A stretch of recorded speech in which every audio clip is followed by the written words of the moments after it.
Sherlock Holmes in Mr. Hat by Scott McQuaid.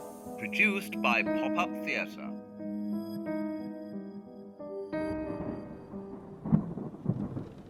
As we stood in the abandoned house, I could no longer feel my toes in my shoes. They'd gone numb from the cold. It was unusually cold that late night, especially as it was our summer.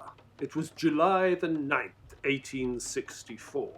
And only a week before, England had been experiencing a drought. However, such is the weather of London, it had taken a turn for the worst.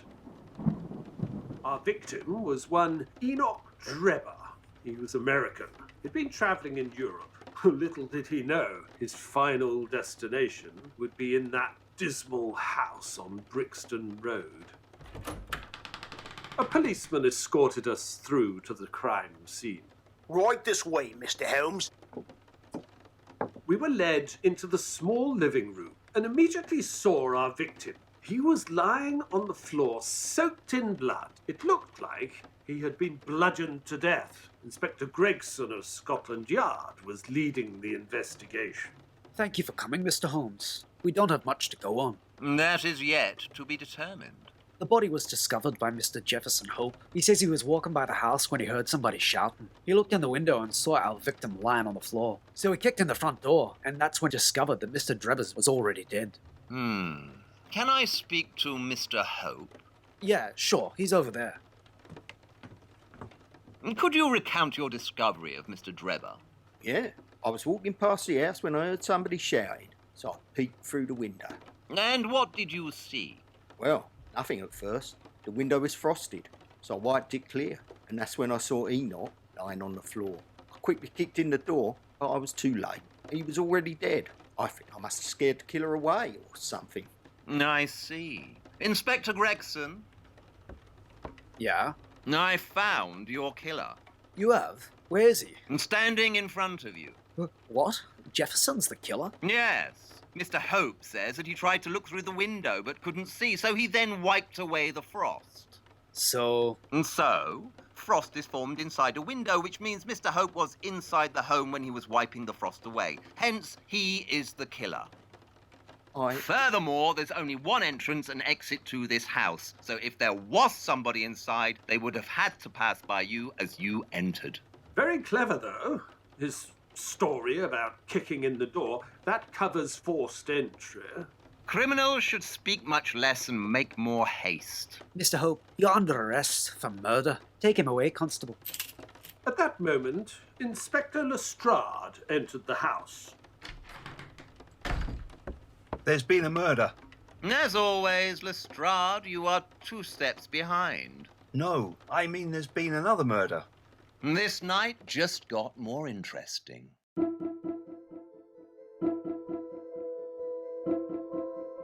We took a carriage through the night streets of London en route to Hackney Station. Inspector Lestrade attempted to lay out the crime. So, who's the victim? We don't know. Oh, well, what about the gender? Male or female? Well, we're not sure. What? Where was the body found? There's no body. What? I like this case already. How do you know a murder has been committed? Oh, well, the blood. It's all over the carriage. Go on. Well, what we know is the North London train from Fenchurch Street left at 9:50 p.m. When it reached its final destination in Hackney, the station superintendent checked the carriages and found one compartment covered in blood with a black hat resting on the floor. A most arousing curiosity.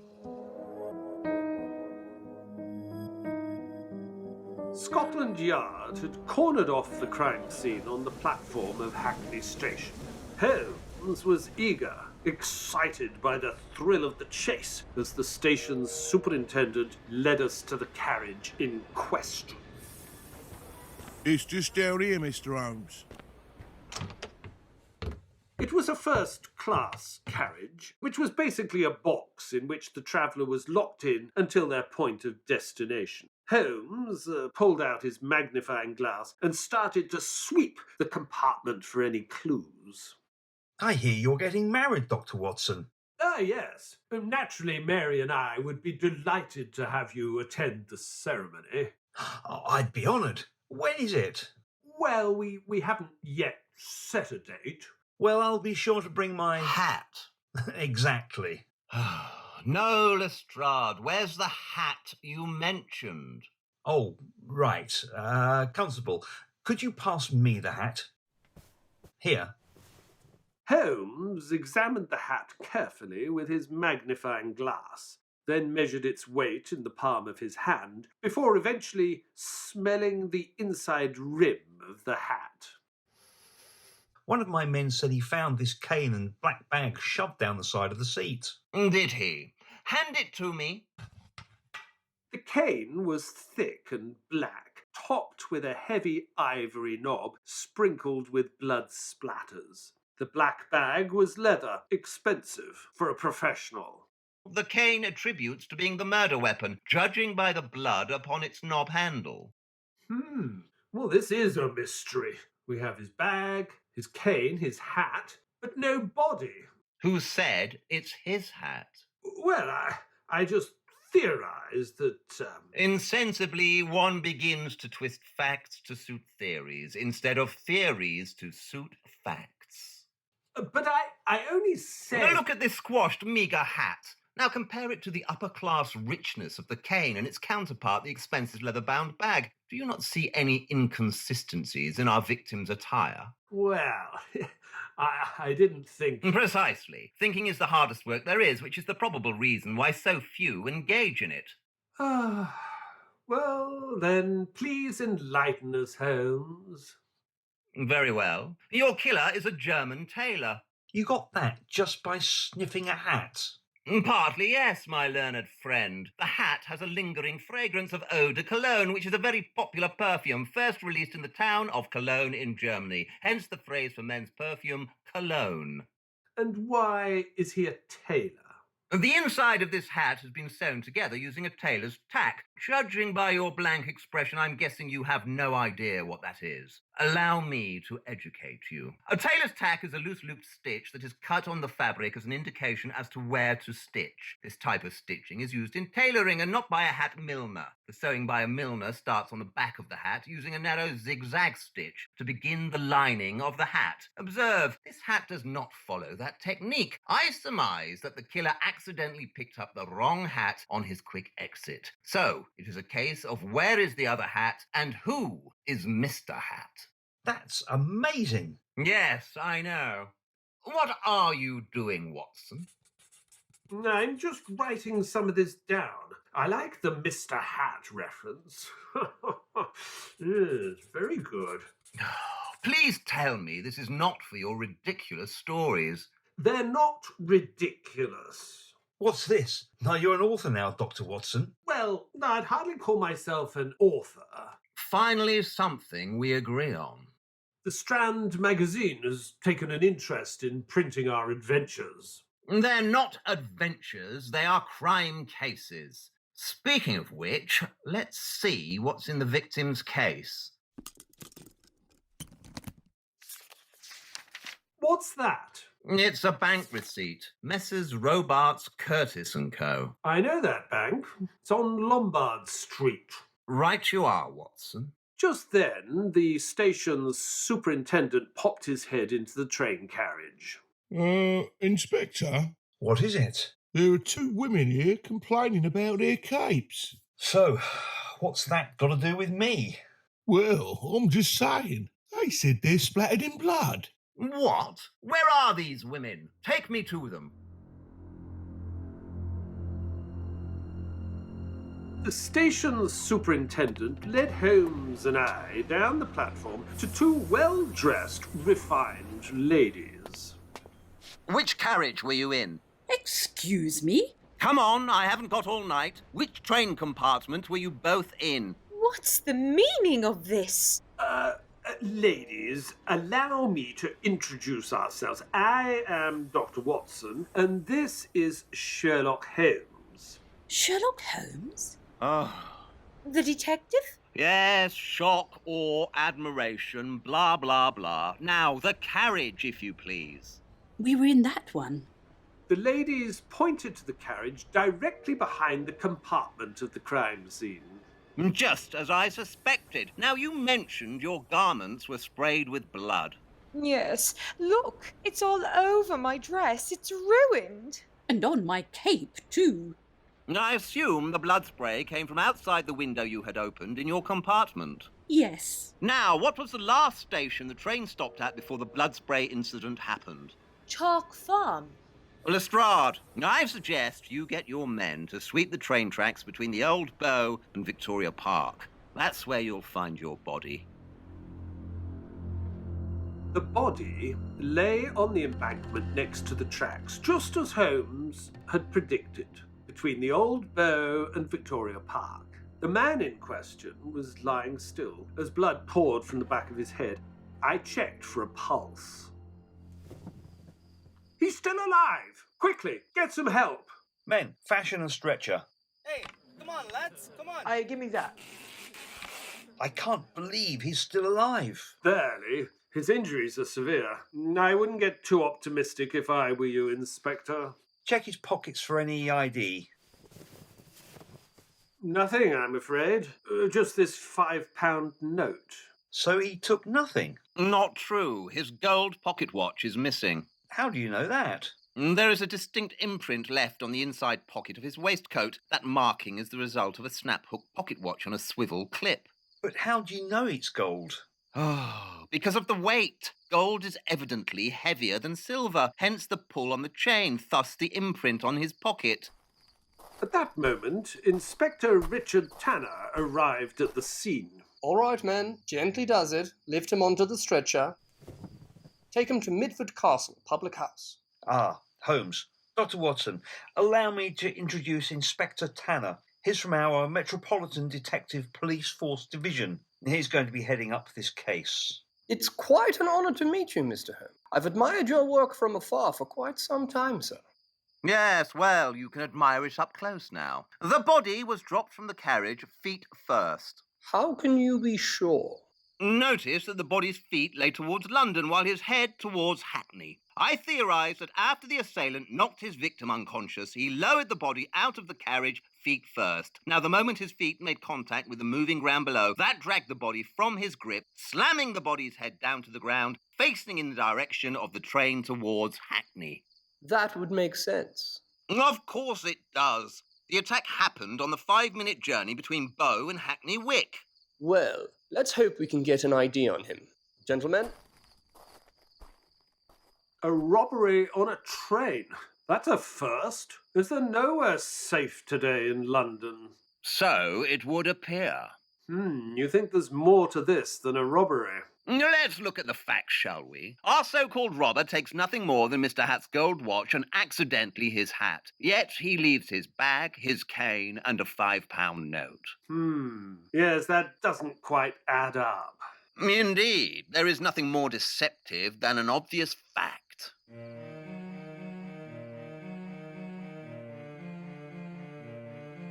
It had been 2 days since the railway attack, and one could say it had been a diversion from the American Civil War that had been dominating the newspapers of late. Our victim had been identified as one Thomas Briggs. Sadly, the 69-year-old had passed away the following evening. His wounds proved to be too severe. It was a quiet morning outside our window, yet despite the stillness of the day, Holmes had been anxiously pacing up and down the room, smoking his calabash pipe.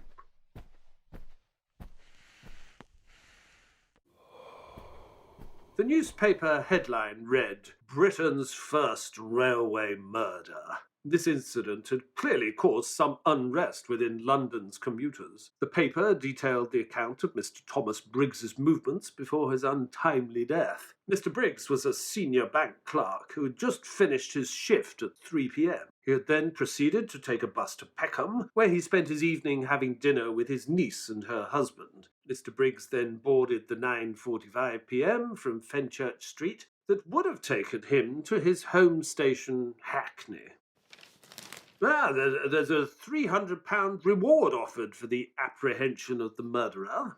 Does it note a description of his stolen gold watch? Yes, it does. And the picture of the hat left behind? Yes, right next to the picture of Mr. Briggs in his own silk top hat. It's a case of hats. Now, it says here that there are many reports of men without hats. I guess anybody is a potential suspect if they're not wearing a hat. But he is wearing a hat. He's wearing Mr. Briggs's hat, although I suspect it does not resemble its original appearance. And then, on perfect timing, Mrs. Hudson entered the room.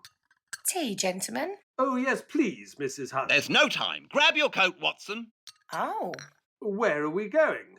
I don't know, but I'm sure Inspector Tanner will enlighten us. Is he here? Yes. But how do you know? The window, Watson. It's a remarkable thing. It's like a transparent wall. I suggest you experience it one day. Goodbye, Mrs. Hudson. No sooner had Inspector Tanner reached our front gate when Sherlock abruptly intercepted him. Yes? Oh, good morning. Yes. Where are we going?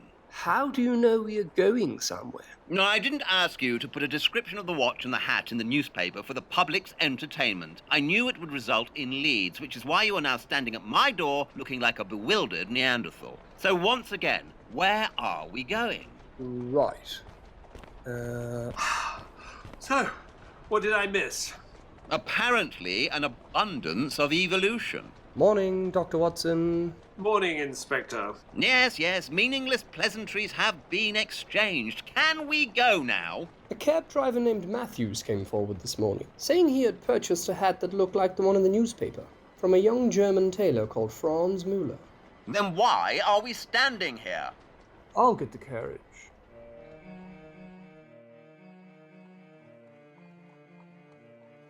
We arrived at Mr. Matthews' humble house in Paddington, whereby we were greeted by the whining of a rather grumpy baby slouched over the shoulder of Mrs. Matthews. What's all this about, then? Afternoon. We're from Scotland Yard. Is Mr. Matthews home? No, he's out earning the besom. Why? What's all this about? Your husband purchased a hat from a German tailor called Franz Müller. Yeah, I remember. He dropped the hat off here in person. Nice fella. He even gave my daughter a little jewellery box. Could I see that box? Oi, Agnes? Yes, Mummy? Bring me a jewellery box. Shh. What's all this about? Nothing for you to concern yourself about, Mrs. Matthews. Just following up on some leads. Protocol, as it were. Yeah, Mummy. Give it to them. The little girl handed Holmes the jewellery box, and he began to study it while we all stood by in awkward silence. Is this German done something wrong, then? That has yet to be determined, madam. Oh. Do you want his address? What? What? You have his address? Yeah, he left it here for me old man in case he wanted anything else tailoring. I'll go and get it for you. It had taken Inspector Tanner the rest of the afternoon to get an arrest warrant for Franz Müller. But by the time we reached his address in Bethnal Green, he was no longer at the premises. The room he had been renting was empty. Well, now what? I don't know, Dr. Watson. That was our only lead. Not your only lead. You have something, Holmes? Indeed I do. Mr. Death. I beg your pardon? Upon the little girl's jewellery box given to her by Mr. Müller was the signature of Mr. Death.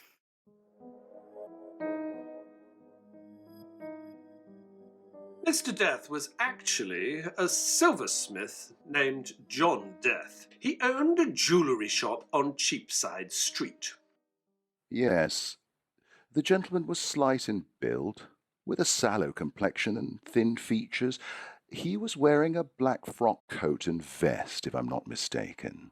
He had an accent, I would probably say, German. He bought a jewellery box from you? Yes, that's right. 2, in fact. 2? And when was this? Can't be more than 2 days ago. The boxes are gifts, one for the cab driver's daughter, Agnes, and the other for who? Did he say anything else while he was here? We spoke the news and civil war, then a little bit about the weather. Then he said something about the north being the new frontier. Well, it looks like we have hit a wall. I'm going to head back to the yard to see if we have had any more leads come in. Oh, wait a minute. He did say something about Liverpool. Go on. He asked me how long it takes to get there. And what did you say? I said I'd never been, so I couldn't help him. Liverpool it is. I'll alert the station up there. Holmes did not move. He just gazed out of the shop window onto the street. I had seen this look many times before. Holmes was not convinced.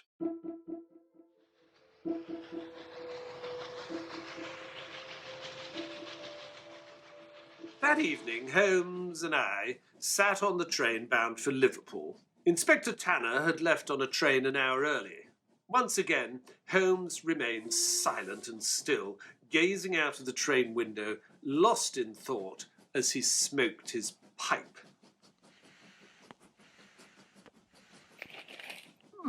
I see Inspector Tanner released the sketch of Muller. Look, it's all over the front page of the evening edition. Yes, I saw. I don't see how he thinks he'll be able to blend in up north. After all, news is news. It's everywhere. Honestly, every page of this paper is filled with doom and gloom. You've got the ongoing Danish-Prussian conflict with Lord Palmerston, crime increasing in every major city in the world, civil wars, poverty rising.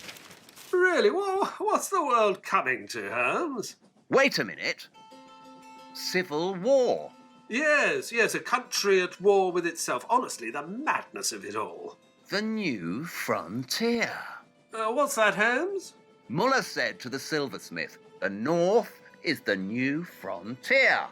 Yes, and he asked about Liverpool, which is situated in the north of England. But what if he wasn't talking about England?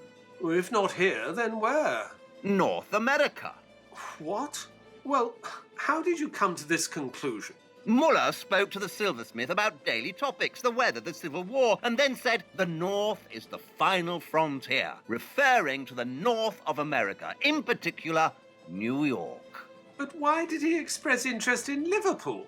Because ships bound for America depart from Liverpool, go to New York. Precisely. But he's already left. He's probably got at least a day or two ahead of us. The average sailing ship takes about 6 weeks to cross the Atlantic. However, judging by Mr. Muller's basic living standards, I surmise he took the steamship Great Western, which is a slow ship that makes stops at ports along the way. We will take the SS City of Manchester ship, which is a fast ship travelling directly from Liverpool to New York. I calculate that we will reach the shores of the United States exactly 1 day before Muller. This will give us enough time to not only meet him at the port, but also initiate extradition proceedings to bring him back to London.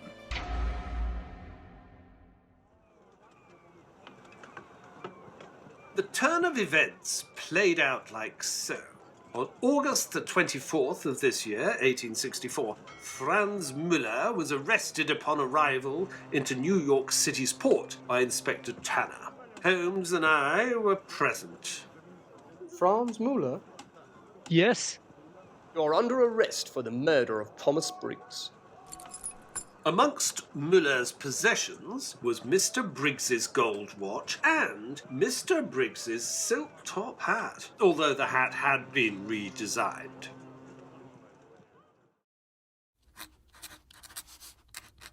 "10 days later, on September the 3rd, the extradition certificate was signed by President Abraham Lincoln. Lincoln was a tall, thin man, standing at 6 feet 4 inches, reaching Sherlock's eye line. It was a pleasure to meet you, Mr. Holmes, and I've heard so many things about what you're doing in London.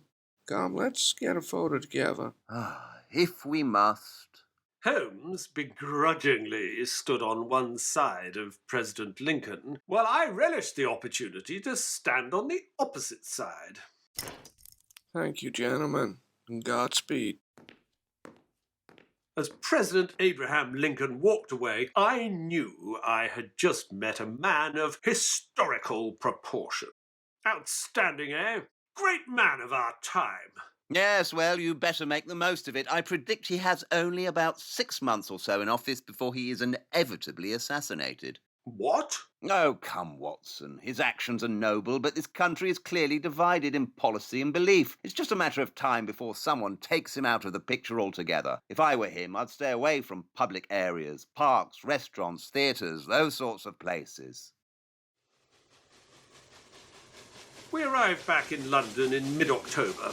As the train pulled into Euston Station, crowds gathered for a glimpse of Muller. And when we all arrived, the hostile crowd expressed their indignation towards Muller. By late October, the preliminary hearings were underway for the case of the railway murder at the Old Bailey. Order. Order. During the trial, Muller had consistently claimed his innocence. It was not me. There was somebody else in the carriage. However, the evidence proving otherwise was clear. Muller was found guilty of murder and sentenced to death.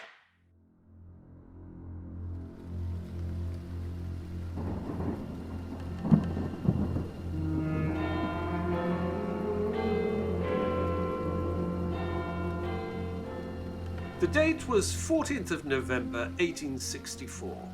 It was a dull, rainy day, and Franz Muller was being escorted for execution at Newgate Prison. Holmes and I were present as the prisoner slowly walked out into the courtyard. As Muller began to pass us, he suddenly stopped with his head hung low and eyes to the ground when he spoke. Ich habe es getan. Holmes carefully nodded, and then the prisoner proceeded up the wooden platform to the hangman's rope. What did he say? Ich habe es getan. I did it.